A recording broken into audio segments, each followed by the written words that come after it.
तो 5000 साल पहले वहां पर मंदिर हो सकता है या महल हो सकता है या नहीं हो सकता, ये इस बात को सिद्ध करता है कि जब मंदिर की खुदाई की गई तो वहां पर रेत मिली और रेत के नीचे जो है सरयू नदी मिली। इसका एक प्रमाण यह है कि वहां पर कोई महल नहीं था, वहां पर कोई मंदिर नहीं था, वहां पर कोई स्थायी ढांचा नहीं था। और इस बात को छिपाने के लिए ये अब कह रहे हैं कि हम इसकी सारी बाउंड्री करेंगे और ऐसे बनाएंगे जैसे यहाँ पर परमाणु बम बन रहा हो, कोई राम मंदिर ना बन रहा हो। तो इसका मतलब यह है कि सारी बातें जो है सुप्रीम कोर्ट ने जो न्यायिक अपने तराजू पर तोली वो सारी गलत निकली, लेकिन वो भी जो है उनके मन में भी एक तरह से एक हिंदुत्व हावी हो गया और उन्होंने कहा है मंदिर बनना चाहिए। राम मंदिर जो है एक भारतीय इतिहास का एक बड़ा विचित्र और अद्भुत चीज है, जिसको मैं हमेशा कहता हूँ विचित्र किंतु सत्य।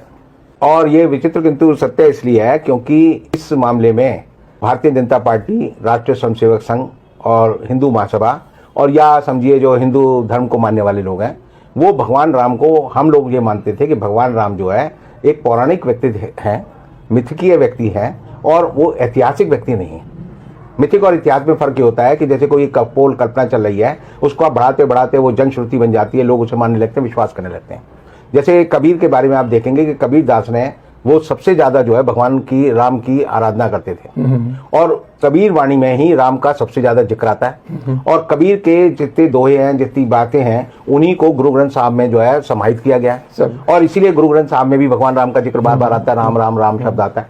लेकिन भगवान राम और अयोध्या में पैदा हुए राम, इन दोनों में फर्क है। राम को जो सामाजिक लोगों में, जीवन में जो एक तरह से ये बात मन में बैठाई गई कि राम जो अयोध्या में पैदा हुए थे, वो गोस्वामी तुलसीदास ने जब रामायण लिखी, रामचरितमानस लिखी, तो उससे शुरू हुई। अब हम आते हैं कि रामायण में जिक्र आता है, जो वाल्मीकि लिखित रामायण है, कि सरयू नदी में सबसे पहले भगवान लक्ष्मण ने अपनी जो है देह त्यागी। अच्छा, जल समाधि ली। उसके बाद भगवान राम ने सरयू में जल समाधि ली, सरयू में ही ली, सरयू में। और इसीलिए सरयू को ये पाप है कि जब भी कोई आदमी अयोध्या जाए वो सरयू नदी में ना नहाए, क्योंकि अगर वो नहाएगा तो नरक वासी होगा, नरकगामी होगा, नरक में जाएगा। तो बड़े क्योंकि भगवान राम और भगवान लक्ष्मण की उसमें जो है देह त्यागने के कारण वो अपवित्र हो गई। ताप के चलते चलते जो है ये बात उठी जब 1948 में कि बाबरी मस्जिद में भगवान राम प्रकट हुए और उनकी मूर्ति वहां रख दी गई। और उसके बाद आपने देखा कि 6 दिसंबर 1992 को बाबरी मस्जिद, जैसे मुसलमान कहते हैं शहीद हुई और हिंदू लोग कहते हैं कि हमने उसे ढा दिया कि कलंक के प्रतीक को हमने ढा दिया। उसके बाद ये मामला सुप्रीम कोर्ट चला।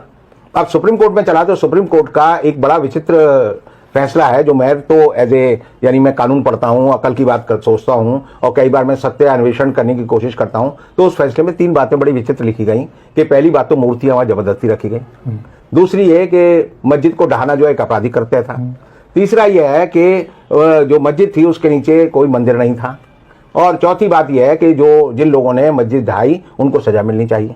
और ये 4 बात कहने के बाद बड़े 5 विद्वान जो न्यायाधीश थे उन्होंने कहा लेकिन यहाँ पर राम मंदिर बनना चाहिए क्योंकि ये जन आस्था का विषय है। तो इसका मतलब यह है कि सारी बातें जो है सुप्रीम कोर्ट ने जो न्यायिक अपने तराजू पर तोली वो सारी गलत निकली, लेकिन वो भी जो है उनके मन में भी एक तरह से एक हिंदुत्व हावी हो गया और उन्होंने कहा है मंदिर बनना चाहिए। अब ये सवाल है कि हिंदुओं के बीच में ये मान्यता 70 साल में बैठाई गई है कि भगवान राम जो है जिस जगह पैदा हुए वह वही जगह है जहां बाबरी मस्जिद थी, जबकि आप अयोध्या जाएंगे तो वहां पर 17 ऐसी जगह हैं जहां के मंदिर ये दावा करते हैं कि ये भगवान राम का जन्मस्थल है। मैं और बहुत सारे लोग जो अकल की बात सोचते हैं वो हमेशा कहते हैं कि राम जो थे कौन थे? राम दशरथ के बेटा थे। दशरथ कौन थे? दशरथ राजा थे। राजा का बेटा कहाँ पैदा हुआ? महल में पैदा हुआ। तो महल कहाँ था? जहाँ राम पैदा हुए वो महल होना चाहिए।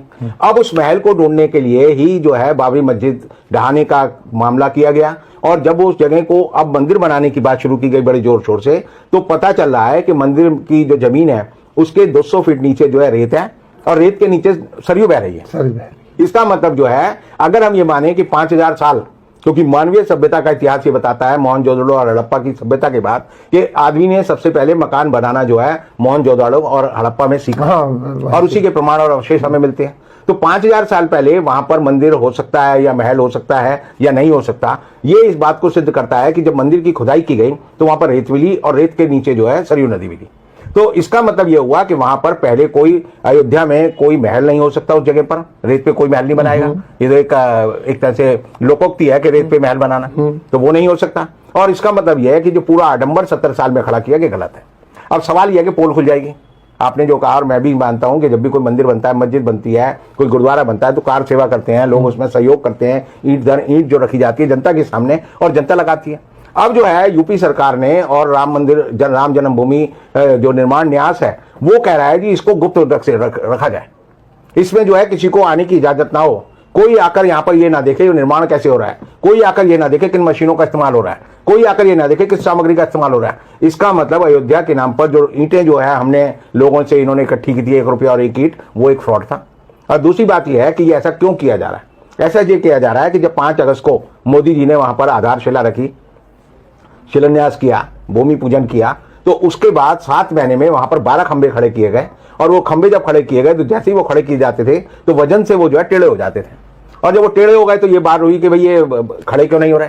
तो जब खुदाई की गई तो भूगर्भ वैज्ञानिक जिसे हम बोलते हैं, उन्होंने बताया कि भाई नीचे तो जो है रेत है और रेत के नीचे सरयू नदी बह रही है। तो इसका एक प्रमाण यह है कि वहां पर कोई महल नहीं था, वहां पर कोई मंदिर नहीं था, वहां पर कोई स्थायी ढांचा नहीं था। और इस बात को छिपाने के लिए ये अब कह रहे हैं कि हम इसकी सारी बाउंड्री करेंगे और ऐसे बनाएंगे जैसे यहां पर परमाणु बम बन रहा हो, कोई राम मंदिर ना बन रहा हो, क्योंकि बड़ी गुप्त रखने वाली बात है। अब ये गुप्त रखने वाली बात जो है भाजपा के गले में और ये जो हिंदू महासभा है उसके गले में और ये जो ट्रस्ट के लोग हैं इनके गले में और आरएसएस के गले में एक पत्थर की तरह लटक गई है कि हम जो है किसी को घुसने नहीं देंगे, बताएंगे नहीं। क्योंकि अब ये जो है हिंदुस्तान के वैज्ञानिकों से और हिंदुस्तान की निर्माण कंपनियों की जगह जो है विदेशी कंपनियों का सहयोग लेकर एक ऐसा मंदिर बनाएंगे जो कि नदी पे बहता हुआ मंदिर हो या नदी की बालू पे बना हुआ मंदिर हो। और इसलिए उसको छिपाने के लिए कि ये जो है राम के नाम पे तो पत्थर तैर जाते थे।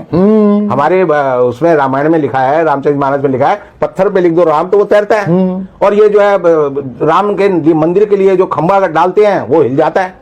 तो इसका मतलब ये जो है राम और जिसे हम कहते हैं विश्राम, दोनों में जो है एक तरह का द्वंद्व है और ये उसको छिपाने की कोशिश कर रहे हैं। और सबसे बड़ी बात यह है कि ये सिद्ध करता है कि हमारी सुप्रीम कोर्ट ने जो फैसला राम जन्मभूमि मंदिर पे दिया है वो झूठा था, बेकार था और बेईमानी का था। बहुत बहुत शुक्रिया आपका कि आपने इसका दूसरा